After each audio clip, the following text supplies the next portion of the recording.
Patient interaction 5. Sorry, there's been so many videos with this. I've just had to be in and out with patients today. But anyway, let's get started back again. And I'm hoping to knock it out this time. Hoping to knock this one out.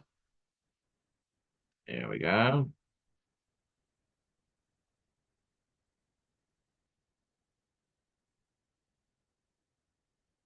So, like I was saying in the last video, I'm Stacy Hewitt, acupuncturist, 13 years, teacher 7. But the last video that we were talking about, well, the reason that you asked people how their treatment was is 5%, 0.5%, not 5%, but 0.5. Very minimal, but still you'll have like one person every once in a blue moon that will have some issue but not ring the bell or speak up. So you want to doubly verify that everything was good for them. So that's why you're asking how things were. How was the temperature? You're checking in with them because sometimes people won't speak up, and that could be something else that you could work on with acupuncture, but that's for a different lecture. Um, you asked that we talked about this with the. Can I go backwards or forwards? Hold on for a second here. Oh yeah, let's see here. Yeah, there we go. Sorry. And this is what we were talking about last segment of the lecture. You're asking people were they able to relax because sometimes people have a hard time relaxing. We talked about that last time. And then if so, those are some things that you can work on if you feel comfortable with about how they can do some relaxation breathing while they're on the table, some relaxation techniques. You can work with them on that. Uh, like I said, this isn't a lecture for the relaxation techniques, but you look them up. Just some basic ones like four square breathing, things like that, or just abdominal breathing while they're on the table. They could be qigong breathing. There could be tools that you can teach them that they can use not only while they're on the table, but in real life. Needles okay. We've already talked about that. If something wasn't, next time adapt and modify, right? Adjust your treatment. If they were cold, we talked about this also. Turn the space, if you have a space heater, turn it on next time. You don't want the patient to be cold and uncomfortable. Your treatment's not going to work that well. So just make sure the temperature was good the whole time. So bleeding, every once in a while we pull the needle out and they'll bleed a little bit. Don't freak out. Don't, you know, when I was in school, there would be teachers that would talk about, yeah, well, their friends whenever their patients bleed, they tell them this heat in the blood, and that's why the blood's coming out or something like that. Don't get all technical. Don't try to blow smoke up your patient's behind. Just what you do is if they do start to bleed a little bit, get a cotton ball or paper towel, Kleenex, direct static pressure for just a few minutes, and it'll be fine. The only time, I put in parentheses here, the only time to freak out is like you pull a needle out and then there's like a gusher, which is not going to ever happen. But I mean, if there was an excessive amount of blood just spraying up so high it's getting on the ceilings of your treatment room, then maybe it's time to freak out. But that's not going to happen to you, right? It's just like direct static pressure, hold it for a few minutes, and it'll stop. And here's another thing too I'll put down here. When taking points out, if you do yin tong, take that one out first. Why? Because that is a notorious point for bleeding. It will bleed. And then sometimes, so I will come in the room. If I have the yin tong in, I've got a little Kleenex that I tear a little piece off, roll it up in a ball, And then as soon as I pull yin tongue off, I always put direct static pressure on there. And do that first because every once in a while, you'll think that you got to that point to stop bleeding, and you go about your merry way and pull everything out. And next thing you know, you look up there and it's like, blood's still coming out. So, I mean, it's very rare that that happens, but once in a blue moon, and you want to just take that needle out first, put that direct static pressure on there, make sure you give it enough time when you're not putting any pressure on there.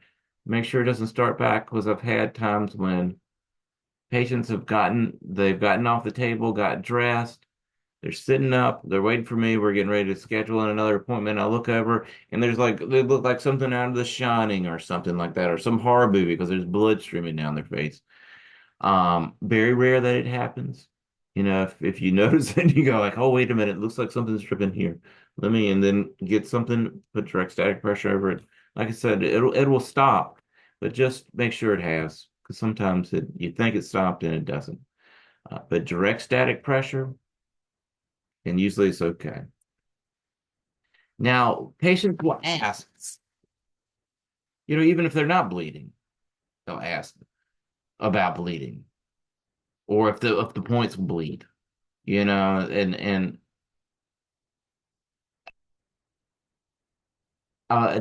most people are just curious, but then you want to make them feel comfortable so they're not scared. Also, if people are on blood thinners too, you do what you're comfortable with, and you do what their doctors say. But I really haven't seen too many issues with people, bleeding out or not being able to get acupuncture when they're on blood thinners. Usually it's okay. But, depending on what needling type of technique you do, if you're like really super aggressive, maybe, you have to be a little more careful. I'm usually pretty gentle with those folk. Usually they're older anyway, so you want to be a little more gentle with your elderly population. Um, but if they ask you about bleeding, or even if the point's bleeding and you're just trying to some direct static pressure on there to stop it, um, I usually tell people, yeah, yeah, every once in a while, a point will leak a little bit. Every once in a while, you get a few drops of blood out. It's no big deal. We just hold this piece of cotton on here for just a little bit, and it should be fine as sunshine in the summer. So it'll be good. It'll be good. Don't There's nothing to worry about. You as a practitioner don't show that you are worried. You're concerned about your patient and their health, of course, but don't get overly excited I mean, not just with bleeding, with anything. Because if you get overly excited and worried, then your patient will. I mean, if there's time to worry, worry. But if it's not time to worry, then don't worry. And let me give you an example. When I was in school, and I was not there, but this is how it was described to me, and it was a little unfortunate. At one of the We at our school had this thing called grand rounds where a practitioner would come in and they would treat a patient, and students would be there, and then they would teach for the weekend, explain why they're doing certain treatments, and um, why they diagnosed the person the way they did, and then why they treated them the way they did. And a person came in. She was working on one of the students, and the student was talking about whatever she did. I don't know what she did, but my stomach started to undulate, and and made it sound like like if you ever seen the movie Aliens, when the alien busts out of the person's chest, it made it sound like her stomach was doing that. And then she was talking about how the practitioner was all worried and like, I've never seen this before. And it just made her more worried. And then this cycle started happening between the student getting worried about what's going on, and the practitioner getting worried, and I've never seen this, and blah, blah, blah, blah, blah. And you can see just how it can avalanche and start to get out of hand. If a situation like that occurs with your patient, not just with the undulating stomach, with anything. And it doesn't seem life-threatening, but you don't necessarily know what's going on. Stay calm. Just go at a steady pace of what you were doing, like if you were removing the needles. And then when you get out of the situation, think about it to make sure that it's not life-threatening or it's damaging to your patient. At the time, if you're aware that you're damaging and hurting them, then you need to stop and alter your treatment. But if it's just something that's going on, don't sit there and freak out. Take a deep breath and then finish what you were doing and then contemplate why it happened. I'll give you an example. I'll give you a really big example. When I first started practicing a long time ago, I took a class and it was a Japanese acupuncture class, and I got really busy or really excited about using needles with different metallurgies, meaning like gold needles, things like that. And I was practicing on someone, and I don't think this had anything to do with the metallurgy of the needle or the type of needle it was, but and I was very inexperienced.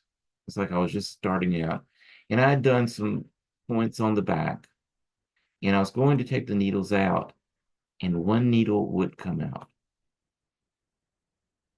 And of course, maybe have only treated a few people before, outside of being what the people that I treated in school. I'd never seen that.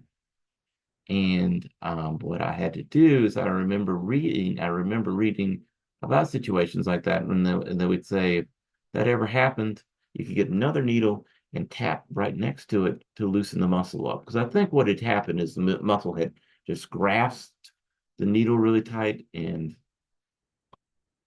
I don't know why it wasn't coming. I mean, to this day, I've never experienced that ever again. That's only that one needle that one time. But even though internally I was freaking out and my head was sweating because I didn't know what was going on, um, you would have not have known that. I stayed as calm as I normally did.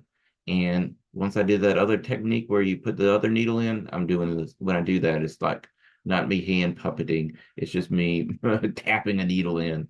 And once I tapped another needle in beside it, it loosened the muscle up and I was able to get the original needle out and everything was fine. Nobody was traumatized for the rest of their life. But if I had freaked out, then that person would have freaked out and potentially they might have become uncomfortable with getting acupuncture. They might have been uncomfortable with getting acupuncture for me, you know. So stay calm. Stay calm. Don't let everything be a 911 situation.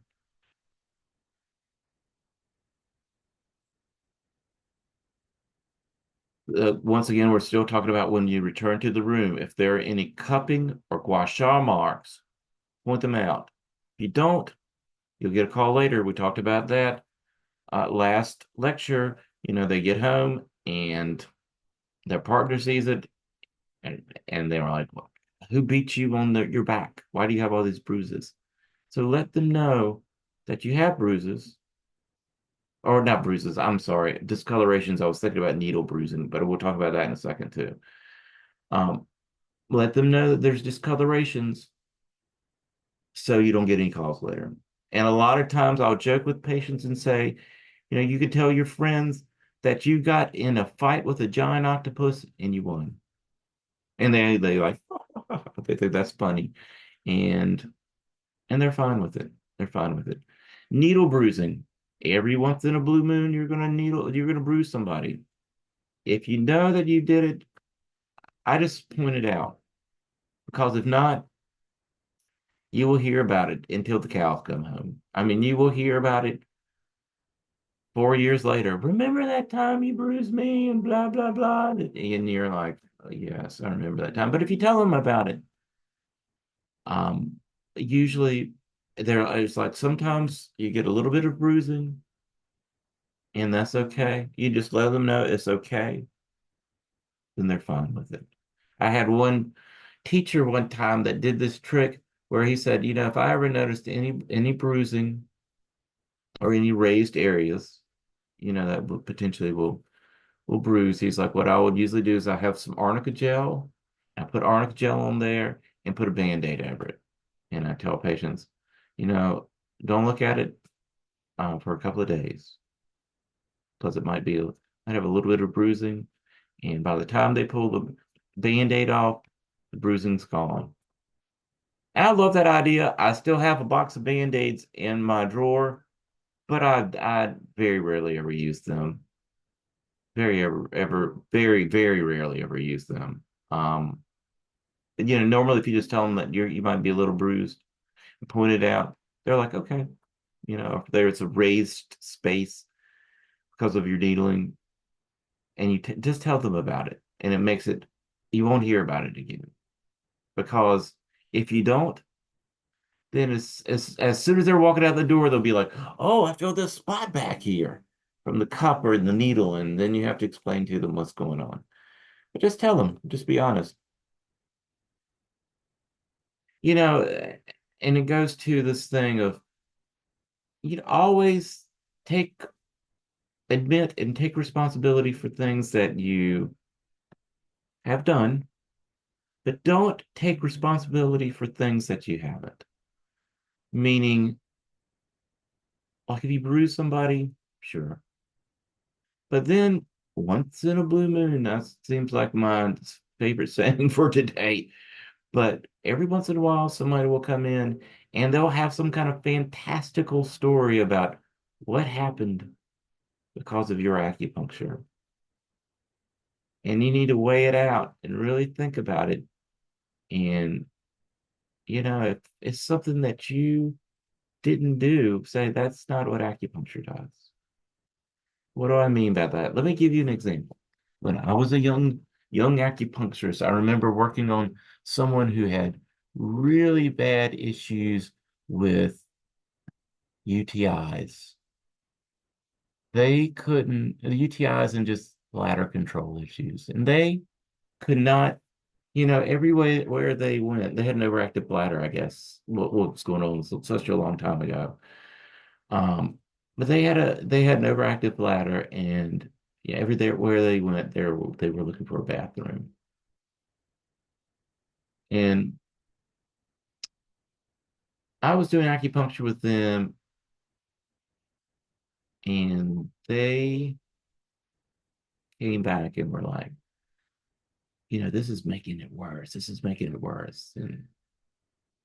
And finally, I referred them out. I very rarely refer people out because usually I don't need to, but I finally referred them out. I told them it's like basically you think of this. It's like, and then they were coming up with all these other things that acupuncture was doing to them. And it's like acupuncture doesn't really work like that. I mean, occasionally you might feel worse before you get better. You think of like acupuncture sometimes starts pushing the bad stuff out of the way or pushing it so it's more to the exterior. So we're more aware of it so it can make room for healing, for the good stuff to come in. And if it was like you had a couple of days where your overactive bladder was a little worse and then it tapered off to being either better or the same, then I could see that. But not that your overactive bladder is worse all the time because of acupuncture, or suddenly now you've got stomach issues because of acupuncture, or suddenly you are getting migraine stomach issues and your UTIs are worse because of your one acupuncture treatment. Acupuncture doesn't do that. And sometimes guys you have, and I've taken classes like this where people worry about acupuncture breaking people. I was in one class where one guy was talking about how it would make the energy run backwards. Acupuncture doesn't do that. It's all about the body self-healing. You're not, our body is a lot more resilient than we give it credit for. And acupuncture is not going to break it. So when you start having patients come in and they come in with all this fantastical stuff about suddenly all these other symptoms are popping up and all this other stuff is happening. um, it might be time that they get referred out to somebody else. Not just because they're a hassle. That's not why. It's one because you want to be responsible in the way of not that you did that to them, but if they have other stuff going on, it could be that they didn't tell you about it prior, meaning, they didn't think about telling you about that. Or if it's all this stuff is just suddenly start popping up, it more than likely has nothing to do with your acupuncture and more about some kind of hormonal or internal organ issue that maybe they need to go to a Western doctor to get checked out for. If suddenly you're having all these heart palpitations and you're diarrhea for no reason on days on end where you're dehydrated, acupuncture didn't do that. That's something that you need to probably look into medically or so, the UTI person I was telling you about that happened 13 years ago or so. I referred her to a naturopathic doctor and saying maybe you need to get some other tests done if you're having all these other things pop up. Because it sounds like the acupuncture is not helping or addressing what's going on, and you need somebody else. And then also, I've never had issues with this, but sometimes when you have patients like that, it pops up red flags of like, or if you start hearing them talk about, I was talking to another therapist, it was a talk therapist, but if you start hearing them start talking about how they were suing people left and right, we're a very litigious society, so you don't want to get caught up in all of that. If somebody's starting to have all these mystery problems that are popping up while you're working with them, you might need to refer them out. Now, this is the whole thing. If you bruise somebody, you can say, hey, it looks like you might have a little bruise here. You might want to put some arnica on it when you get home. That's a good way of just casually telling them, oh, it looks like you might have a little tiny bruise. You can just put some arnica on there. It's no big deal. And you won't be getting any phone calls about how you were beating this patient up with a baseball bat or something like that. Um, so, oops, I pressed the wrong one. I'm sorry. So now this is the second leaving the room. You pulled all the needles out, you've taken the cups off, you're leaving the room for one time for them to kind of get off the table and get dressed. So step out of the room to allow them to get dressed. Don't sit in there like Mr. Creepy McCreepy and say, I'm going to watch you get dressed. People respect their modesty, respect them as people. They're not cattle. They're your patients. I'd say I'm going to step out. Well, and so you can get up and get dressed. I'll be back in a couple of minutes. I'll knock before I come in so I don't catch you off guard. So let's sum up all the things that we've told them in that one little sentence right there. The key words are get up and get dressed. This is to let them know that this isn't their vacation home, like this guy in the hammock down here, right? It's not like they have time to lounge around. You've got a busy practice, so they need to make room for the next person. I work with just one room. I don't work multiple rooms. I know some people have the luxury of doing that, and some people have, the rest area where patients can go and relax after their treatment if it feels like it's too intense. Because you'll have people, it's like, oh, I'm so intense, and I've got a waiting area. You can have a seat in there if you feel like you're woozy or something like that, but I don't have a parking area. You can't park in my office because I don't want to come back in and you're still relaxing on the table, So this gives them the idea that they need to get up and get dressed, not lay there like they're on vacation. The next keyword is back in a couple of minutes. So it gives them a time so they understand that they're not on vacation and they can't just be hanging out there for 10 minutes. You got other patients to come in. You got to slep the room out. You got to get ready for somebody else. So this lets them know that they don't have time. They don't have all day to get dressed. Dressing should take the same amount of time as it does, maybe a little bit more, as it did for them to get undressed. But you should be able to step out of your office, go to the restroom, wash your hands, look out the window, see what the weather's like. And then by that time, they should be able to be dressed. If they're elderly or if they're handicapped, it might take a little more time. If it's a person in that situation, if it's an elderly person or somebody that seems like they take a little more time, I'll tell them just open the door when you're ready for me to come in. But just give those people a little extra time, that demographic.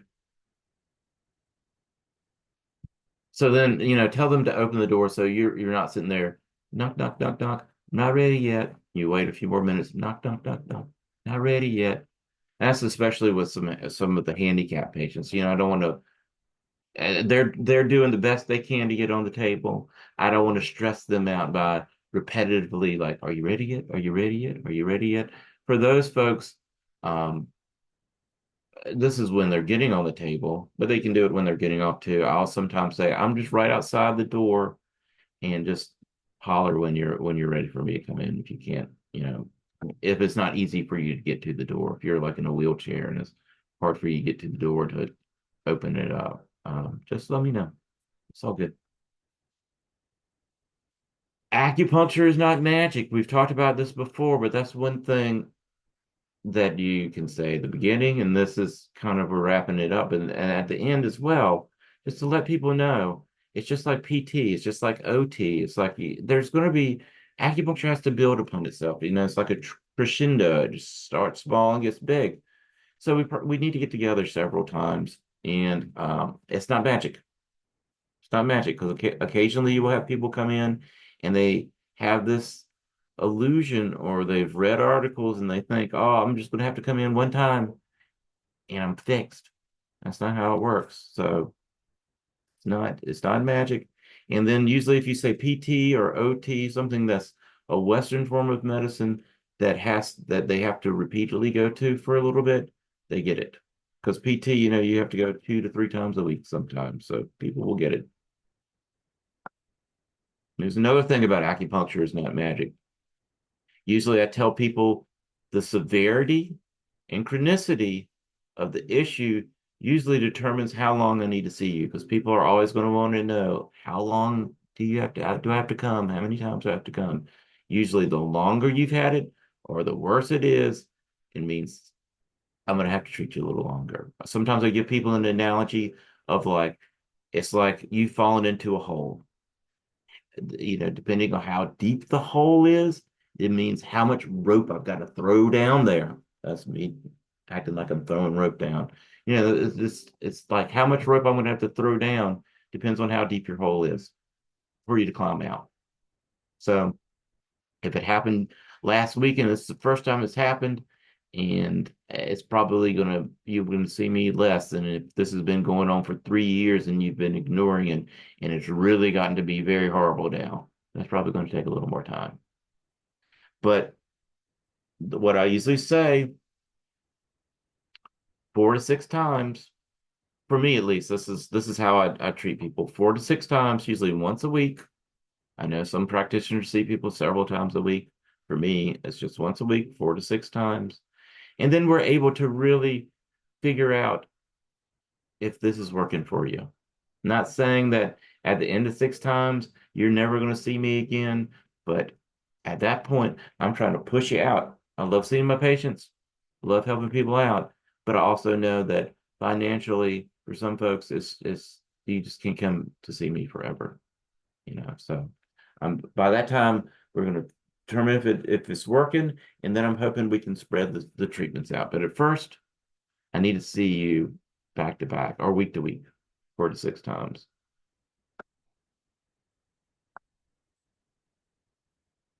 Once again, this is repeating the 4 to 6 times once a week, and then we evaluate. My hopes after that are to make the treatments less frequent. So then that is encouraging to them so that they don't think that you're going to be the money pit forever, So let them know that there's light at the end of the tunnel. And here's another thing. It's like try to get them to book while while they're in your office.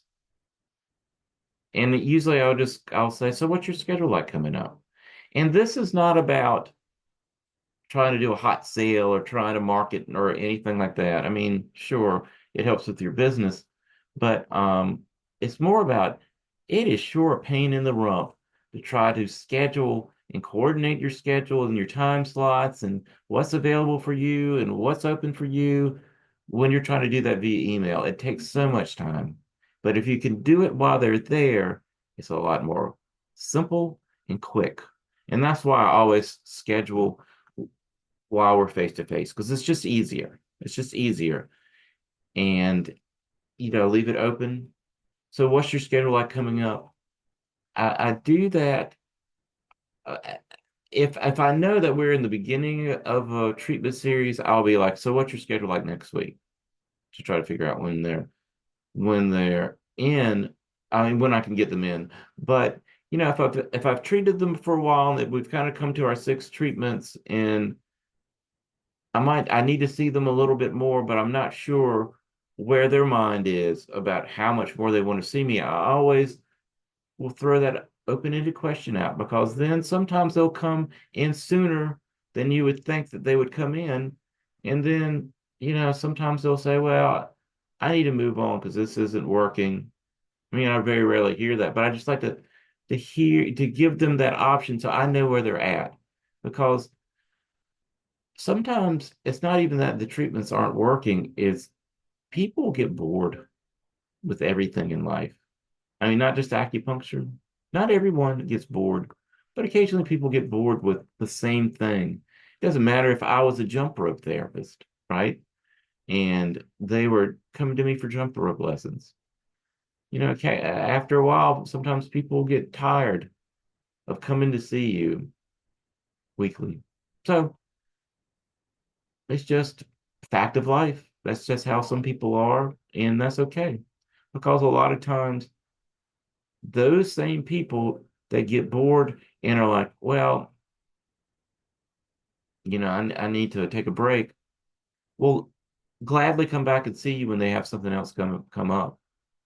Even if things weren't going their way, they're gladly to come back and see you for something else.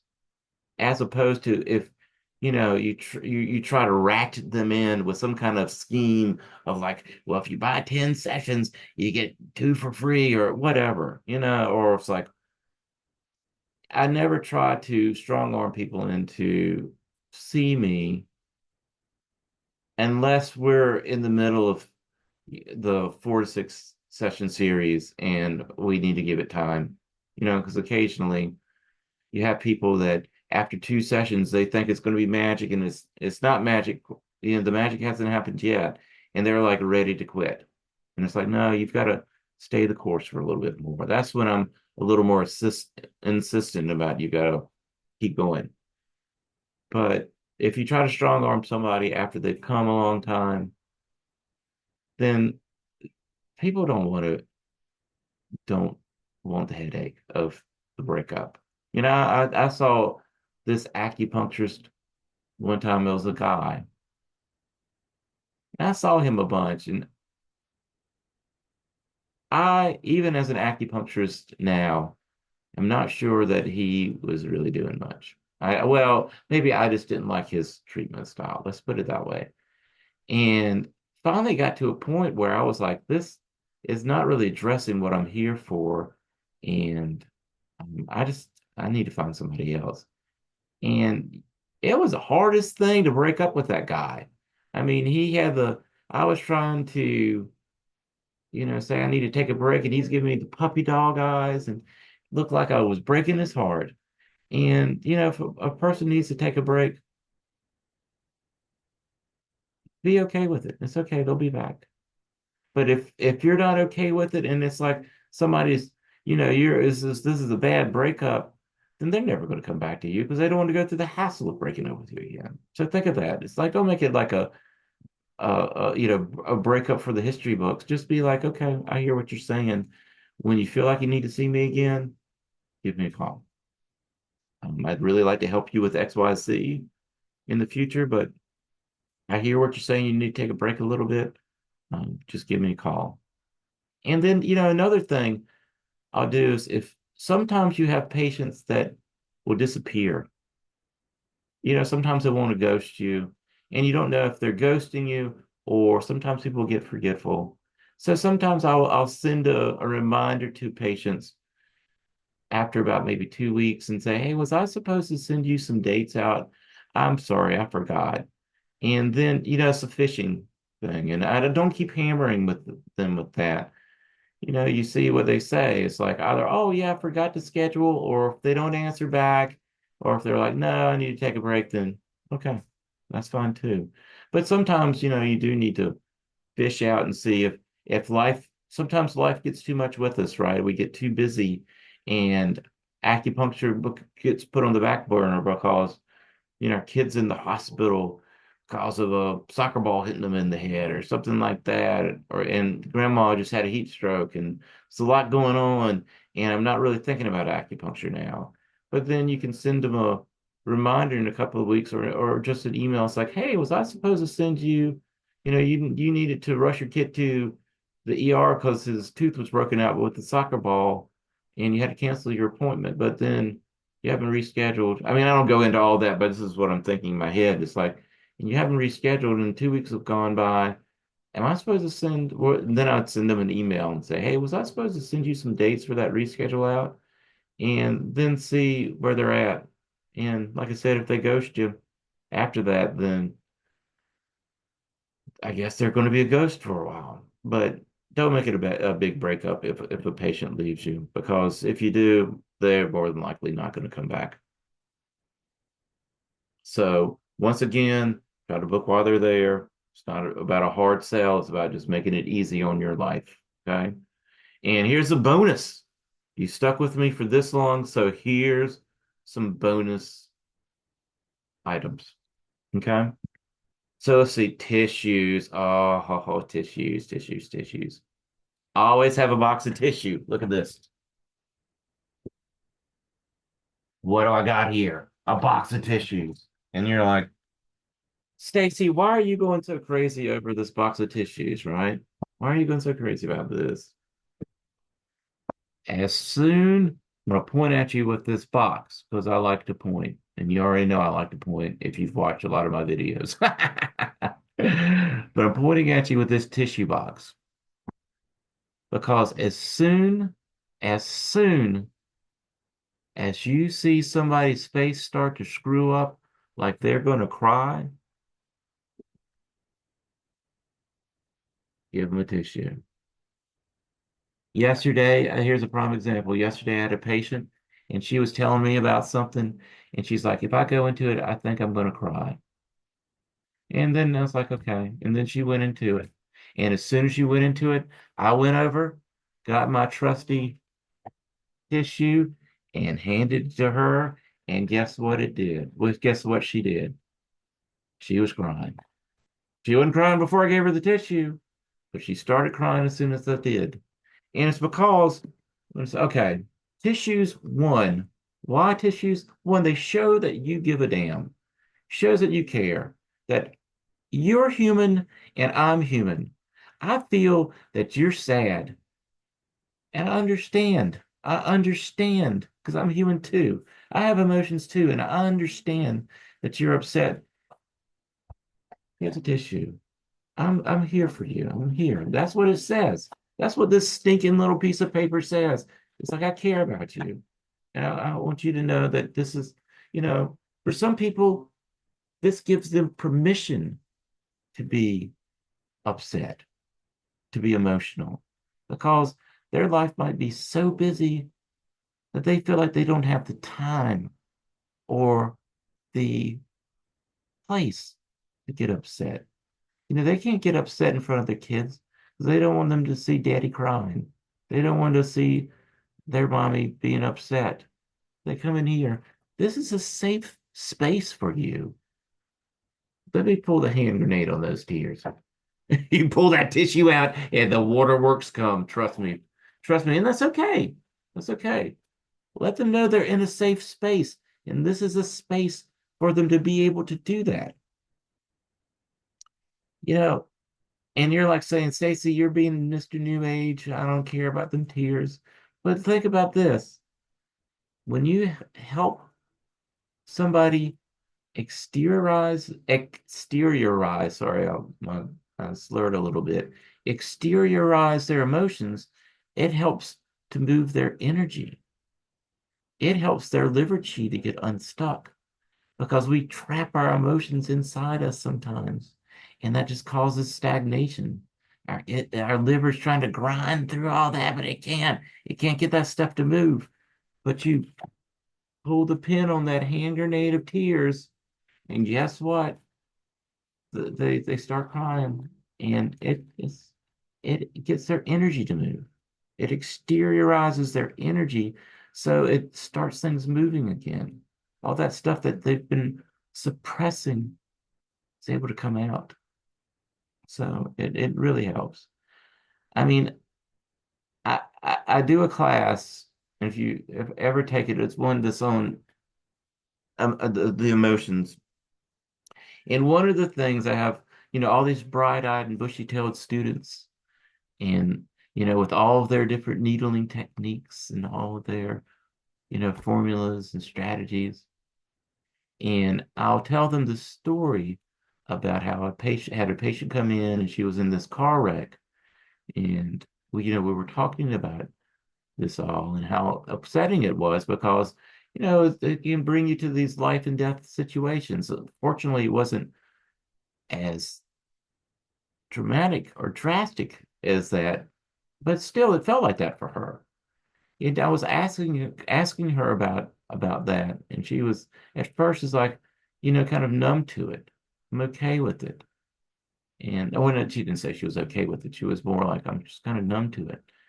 And then I look at the students, I tell them that story, and I said, I knew exactly what I needed to do. What did I need to do? I knew exactly what protocol I needed to do. And then those bright-eyed and bushy-tailed students will come up with all kinds of things, hearts of it and all this kind of stuff. It's like they have all the protocols about sadness, emotions. And then I say, you know what I did? I went over, got my Kleenex box, pulled that hand grenade pin out, pulled that tissue out, and handed it to her. And guess what happened? There goes the waterworks. She started crying, and I was right there for her. And I'm like, I know, I hear you. I understand it was traumatic. It's okay. And I went into the whole thing. It's like I understand how it's hard. The situation is hard, it can be upsetting, and she needed a place to really let that out. And what's funny, it's like she came in for whiplash, but the thing that we treated the most were her emotions, the fear of driving and the how upset she was with the situation. And my gauge to her getting better, I mean, of course, her gauge was like, oh, is my neck's getting better? But my gauge for her was getting better was her being able to drive and not be worried. She's like, I drive and I was hit on the left side and I was looking that way. And she was like, now when I'm driving, whenever I turn to the left to look, I get, when she first started coming, she was like, would really get panicky. Now it's okay. I can drive okay and I don't get panicky when I turn to the left.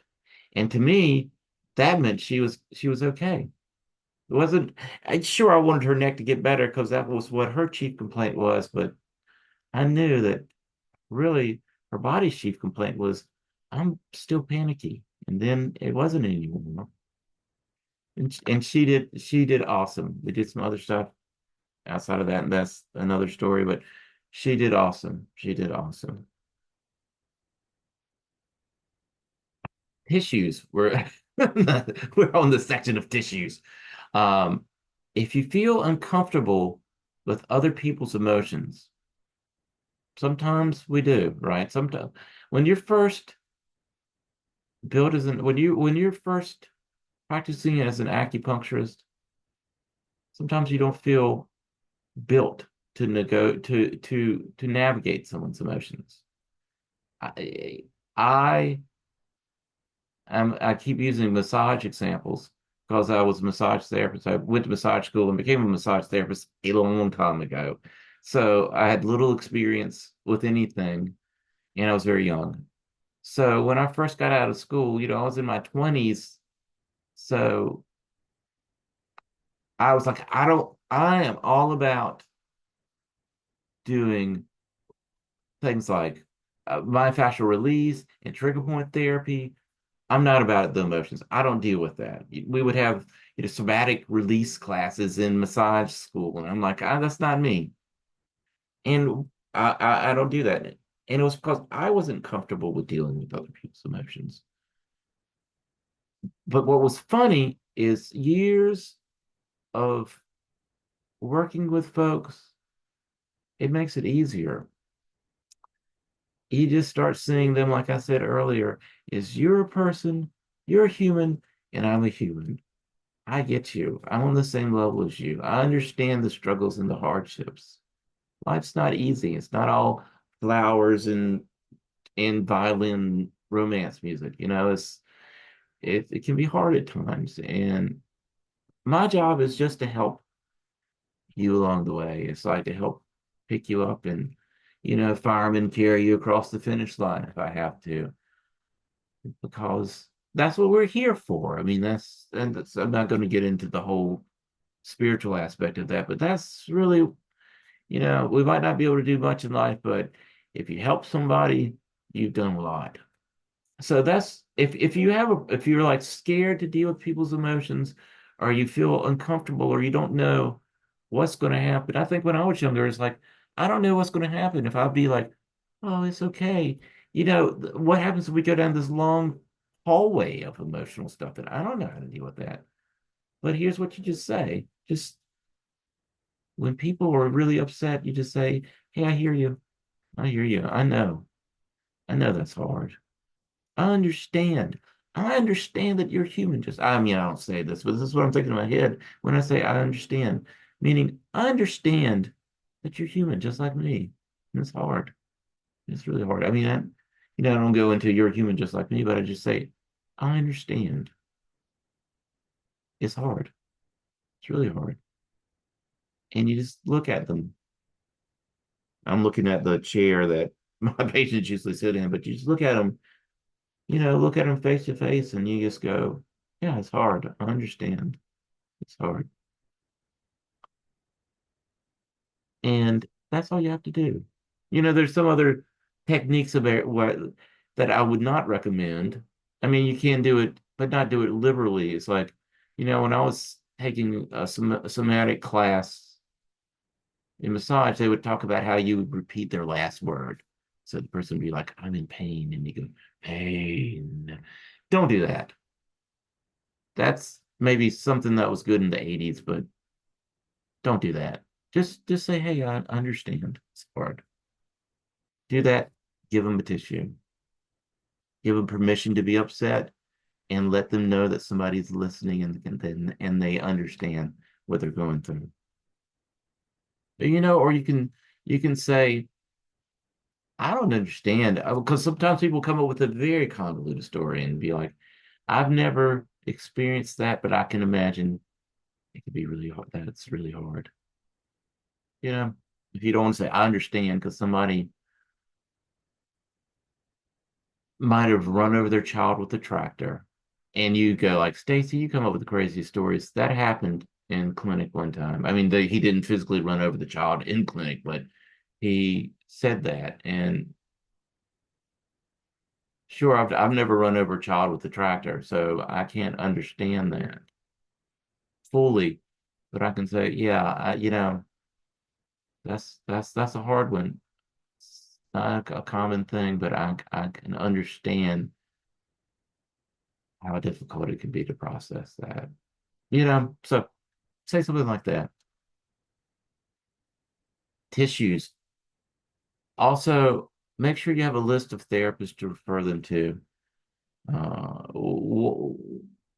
I had a class a long time ago on curious vessels and emotions, and the person was like, if I've talked to the person for say 10 minutes, and then I give them a really good treatment, and they get up from the table and they're still like knee deep in all those issues, then I'll refer them also to a therapist. Because patients working with therapists, they really get a lot of mileage out of that because acupuncture really helps get the chi flowing, which gets the emotions moving, and so it allows them to better access them. And it really works. Therapy and I can't really do it, I guess, but hand in hand. And therapy and acupuncture really works hand in hand, works really well together.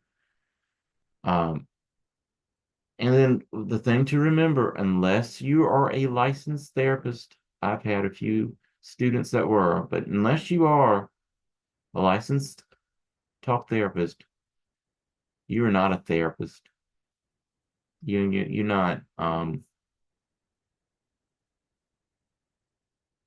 I had a patient a long time ago when I was first starting out, and I'd seen her a bunch for depression, and we had a really good working relationship.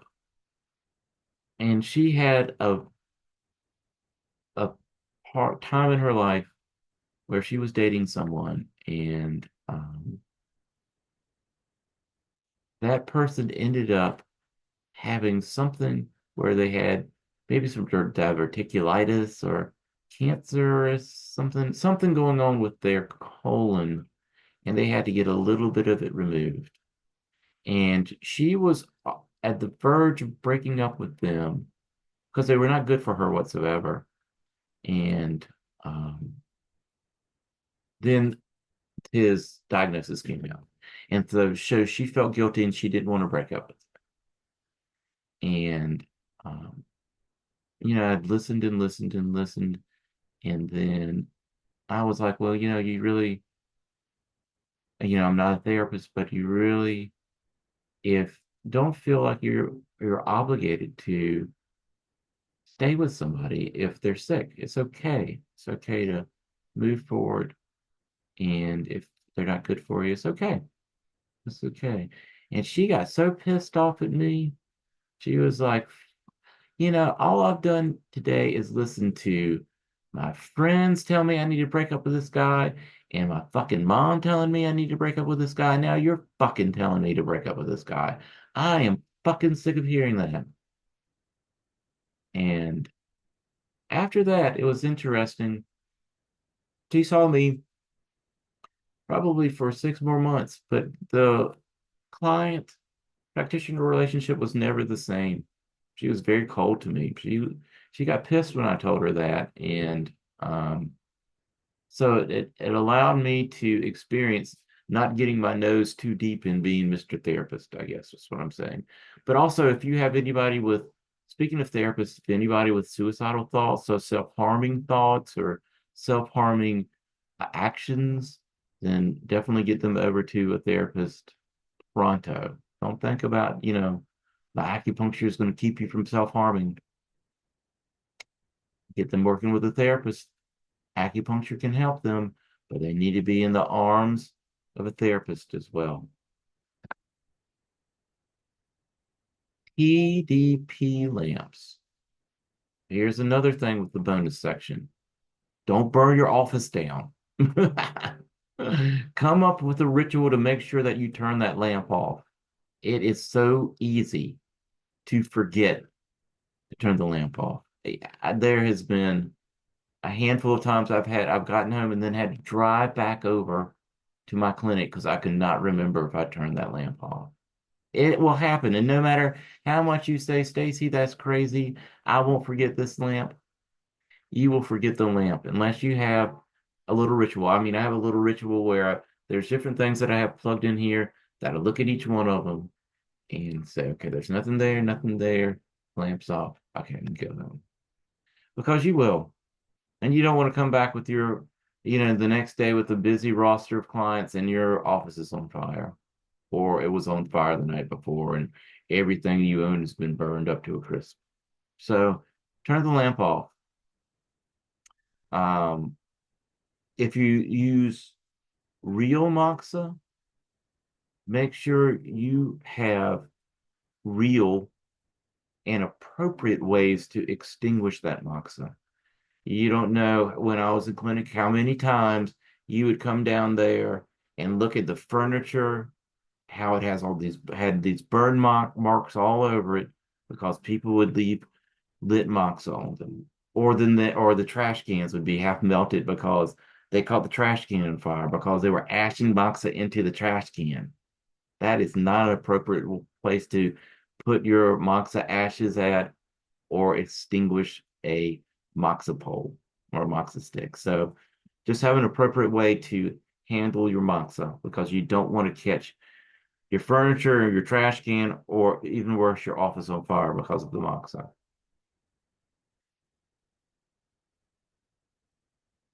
Here's another good one too. It is your patient's therapy session, not yours. Your patients are coming in to feel better. It's not they're coming in so you can tell them about how your partner burns the biscuits every morning and makes breakfast terrible. It's not your opportunity to do that. It's your patient's opportunity to tell you that. It's your patient's opportunity to tell you their woes, troubles, right?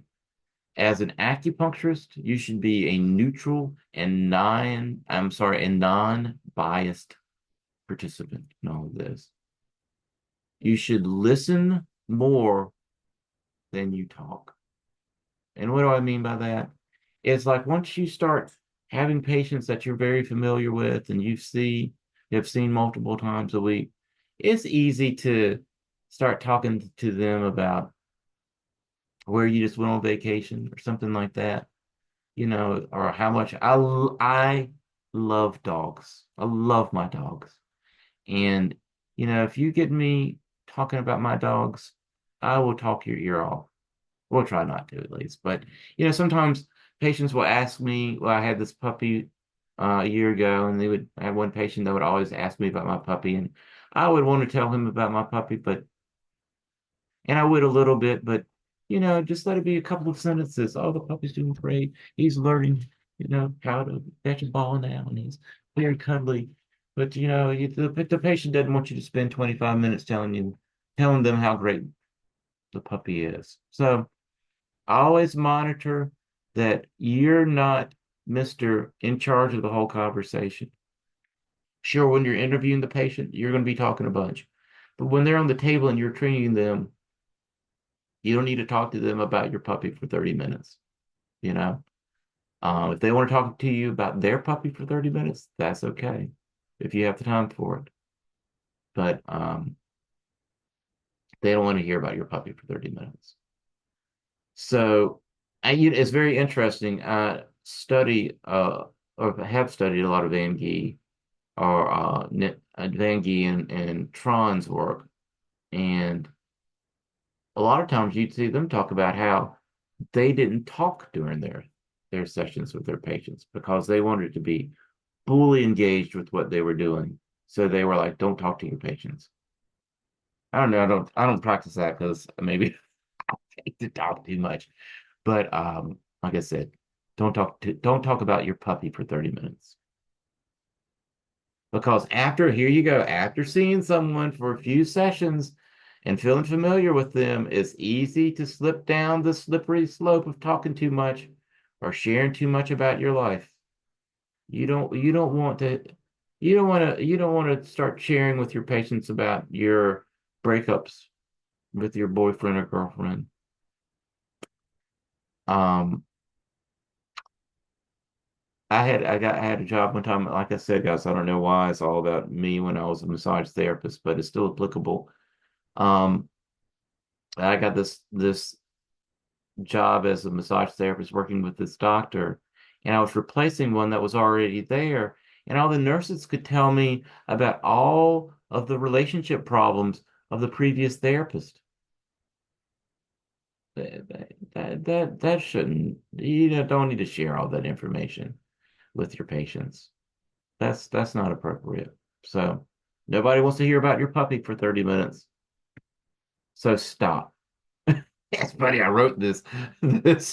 a while back, and I'm like, oh my gosh, I don't know what the stop is. Oh, I know what the stop's for. The stop is saying, stop. Don't be talking to your patients about your puppy for 30 minutes.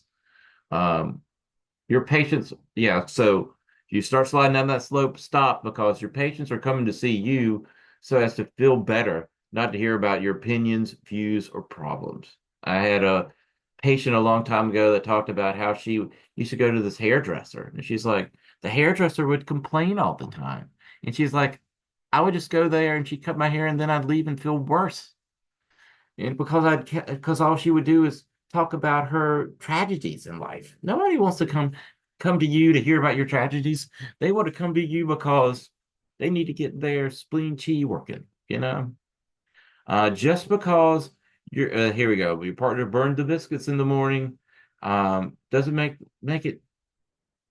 You might not be happy with it, but your patient doesn't want to hear about that. They don't want to hear about them burnt biscuits at all. Um, they want to leave feeling better, not worse. Like, not worse. Like my friend that went to the hairdresser that complained all the time. Like she doesn't want to leave and feel worse. All right. So that's the end of part. I can't believe that five. I'm sorry that it drug out the way it did.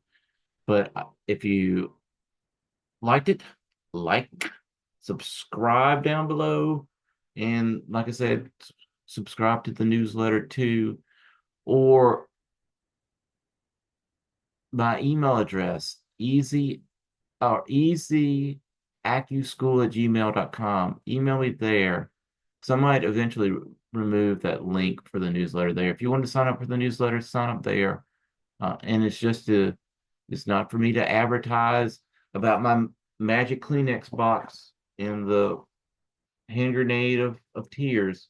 I'm not trying to sell that. I'm just trying to give you access to the documents for each of my lectures. So anyway, I hope that helps. I think it really will. Like I said, make it your own. You don't have to do exactly what I said, but something similar because you just in the end, you want your patients to feel like you care about them. All right, guys, have a fabulous day. Hopefully next time I see you, it will be dry and stop raining. The hurricane will be passed over from here. But take care. Have a great weekend.